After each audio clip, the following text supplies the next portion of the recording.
ਅਸਲਾਮੁਅਲੈकुम viewers ਮੈਂ ਆਤਿਫ ਆਹਿਰ ਦੇਸੀ vlog ਦੇ ਨਾਲ ਅਲਹਮਦੁਲਿल्लाह मैं खैर खैरियत नाल वां। उम्मीद करना सारे दोस्त अहबाब भी ठीक ठाक होणगे। सब नूं मेरा सलाम, सब लई नेक तमन्ना है। अज दा वलॉग स्टार्ट करन तो पहले कि वलॉग पूरा लाजमी देखना, लाइक शेयर सबसक्राइब करना। अगर तुहानूं वीडियो अच्छी लगे तो ओ कमेंट फीडबैक देना, कमेंट करना।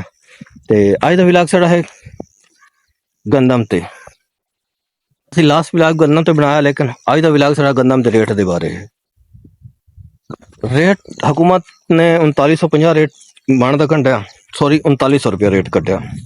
9750 ਦੀ ਬੋਰੀ 28 ਮਣ ਦੀ ਬੋਰੀ ਹੁੰਦੀ, 100 kg ਦੀ ਬੋਰੀ, ਉਸ ਦਾ ਰੇਟ ਹੈ 9750 ਰੁਪਇਆ।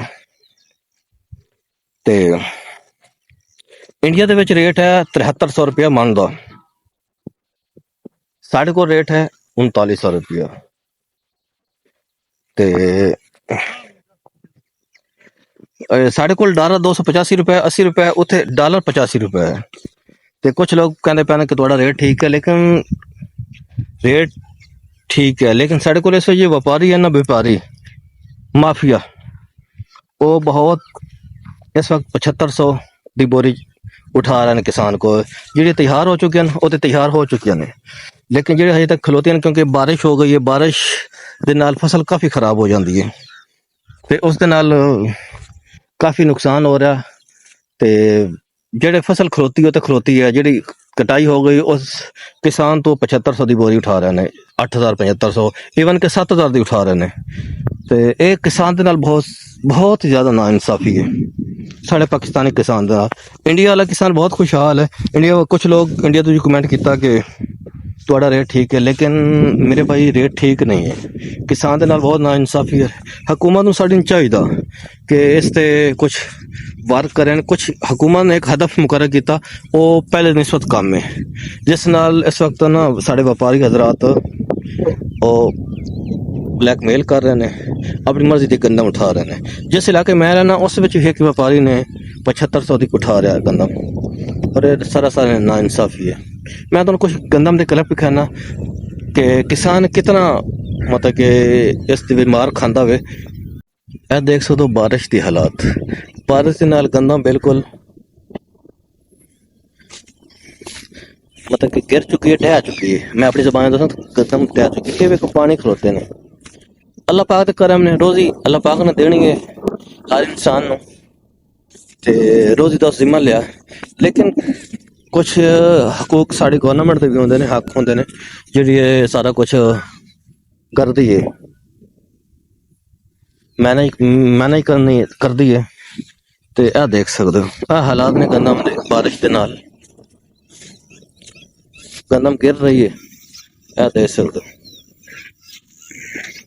मैंने और दूर जाना पैना।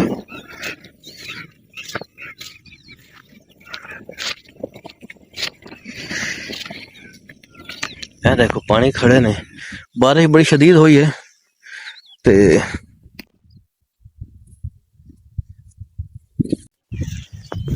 क्योंकि मैं तुहानूं दसना वा कि गंदम बाद लोग कमेंट च भी पुछते ने, दसदे ने कि तुसीं किसान लोग गंदम महंगी बेच रहे हो। सर महंगी नहीं बेचते असीं। महंगी इस तरह होंदी है कि सानूं खाद वास्ते असीं इतने जलील होए हो ना, सानूं DAP खाद नहीं मिली, यूरिया नहीं मिली, सानूं मुख्तलिफ पेस्टिसाइड इतने महंगे हो गए कि असीं मतलब कि तुहानूं दस नहीं सकते। ते खाद गंद ठेके महंगे हो चुके हैं कि उस हिसाब नाल जिन्होंने लोगों की अपनी ज़मीन है वो तो ज़मीन है जी, लेकिन जिन्होंने लोगों की ज़मीन नहीं है ना, उस हिसाब नाल ठेका बहुत महंगा हो गया। पहले साढ़े को 17,000 20,000 30,000 तक ठेका, लेकिन हुण लख तो उत्ते चला गया। लेकिन कुछ वो इलाके जिन्हें 2 लाख तो उत्ते, लेकिन 1,30,000 तक ठेका हो चुका सोलर वाला। हुण जिस बंदे इस दफ़ा 1,30,000 का ठेका लिया ना, मेरे ख्याल और रोएगा, उसनों कोई चीज़ नहीं बची नहीं। और चीज़ां जिन्हें लोग दे बैठे उन्होंने तो लग के, जिन्हें लोग लैन उन्होंने रोना पिटना। इस वास्ते मेहरबानी करके हुकूमत पंजाब नाल, मरियम नवाज नाल, साढ़े CM है, उस नाल अपील है कि बराए मेहरबानी ਗੰਦਮ ਦਾ ਹਦਫ ਥੋੜਾ ਵਧਾਇਆ ਜਾਏ ਤੇ ਸਾਨੂੰ ਕਿਸਾਨ ਨੂੰ ਕਿਸ ਤਰ੍ਹਾਂ, ਕਿਉਂ ਕਿਸਾਨ ਰੀੜ ਦੀ ਹੱਡੀ ਹੈ। ਤੇ ਅਗਰ ਕਿਸਾਨ ਗੰਦਮ ਨਹੀਂ ਉਗਾਉਂਦਾ ਸਾਡੇ ਮੁਲਕ ਦਾ ਬਹੁਤ ਜ਼ਿਆਦਾ ਨੁਕਸਾਨ ਹੈ। ਐਸਾ ਤਰੀਕਾ ਹੈ ਗੰਦਮ ਐਜ਼ ए किसान हो के उगानी चाहिए, लेकिन हुकूमत को चाहिए कि रेट भी अच्छे देना चाहिए ने। हुकूमत को चाहिए कि उन्हें सपोर्ट कोई सब्सिडी नहीं दे सकता, कम से कम रेट अच्छे कर दे। और जो पैसा व्यापारियों को साड़ा रुकदा वो साड़ा पैसा रिकवर होना चाहिए। ਜਿਹੜੇ ਵੱਡੇ ਲੋਕ ਨੇ ਮਤਲਬ ਵੱਡੇ ਕਾਸ਼ਤਕਾਰ ਨੇ ਮੁਰੱਬਿਆਂ ਦੇ ਹਿਸਾਬ ਨਾਲ ਜਿਹਨੇ ਜ਼ਮੀਨਾਂ ਹੁੰਦੀਆਂ ਨੇ, ਹੁਣ ਅਸੀਂ ਕਿੱਲਿਆਂ ਵਾਲੇ ਵਾਂ ਤੇ ਸਾਨੂੰ ਬਹੁਤ ਪ੍ਰੋਬਲਮ ਹੋ ਜਾਂਦੀ ਹੈ। ਹਰ ਬੰਦਾ ਵੱਡਾ ਕਾਸ਼ਤਕਾਰ ਨਹੀਂ ਹੈ, ਕੁਛ ਲੋਕ ਛੋਟੇ ਕਾਸ਼ਤਕਾਰ ਵੀ ਹੁੰਦੇ ਨੇ ਤੇ ਇਸ ਵਜ੍ਹਾ ਤੋਂ ਮਤਲਬ ਕਿ किसान ਨੂੰ ਪਰੇਸ਼ਾਨੀਆਂ ਢੇਰ ਸਾਰੀਆਂ ਹੁੰਦੀਆਂ ਨੇ। ਜਿਹੜੇ ਲੋਕ ਸਮਝਦੇ ਨੇ ਕਿ ਕੋਈ ਕਿਸਾਨ ਨੂੰ ਪਰੇਸ਼ਾਨੀ ਨਹੀਂ, ਕਿਸਾਨ 6 ਮਾਹ ਦੀ ਉਮੀਦ ਤੇ ਫਸਲ ਬੀਜਦਾ ਵੇ, ਕਮਾਦ ਦੀ ਫਸਲ ਉਹ ਸਾਲ ਲੱਗ ਜਾਂਦੀ, ਸਵਾ ਸਾਲ 1.5 ਸਾਲ ਤੱਕ ਲੱਗ ਜਾਂਦੀ ਹੈ। ਲੇਕਿਨ ਗੰਦਮ ਹੈ, ਮੁੰਜੀ ਹੈ, ਕਪਾਸ ਹੈ, 6 ਮਾਹ ਦੀਆਂ ਫਸਲਾਂ ਨੇ। ਤੇ ਇਸ ਵਾਸਤੇ ਕਮ ਸੇ ਕਮ ਗੰਦਮ ਦਾ ਰੇਟ 10,000 ਹੋਏ, ਮਤਲਬ ਕਿ ਜਿਸ ਵਜ੍ਹਾ ਤੋਂ ਇਸ ਤਲੇ ਕਿਸਾਨ ਨੂੰ ਬਿਲਕੁਲ ਵਾਰਿਜ ਨਹੀਂ ਹੈ। ਇਹ ਦੇਖ ਸਕਦੇ ਹੋ ਗੰਦਮ ਹੈ ਕੀ ਹਾਲ ਹੋਇਆ ਪਿਆ ਬਾਰਿਸ਼ਾਂ ਦੇ ਨਾਲ। ਇਹ ਦੇਖੋ ਤੁਸੀਂ, ਇਹ ਦੇਖੋ, ਇਹ ਦੇਖੋ, ਇਹ ਸੜਕਾਂ ਤੇ ਪਾਣੀ ਖਲੋਤੇ ਨੇ। ਇਹ ਦੇਖੋ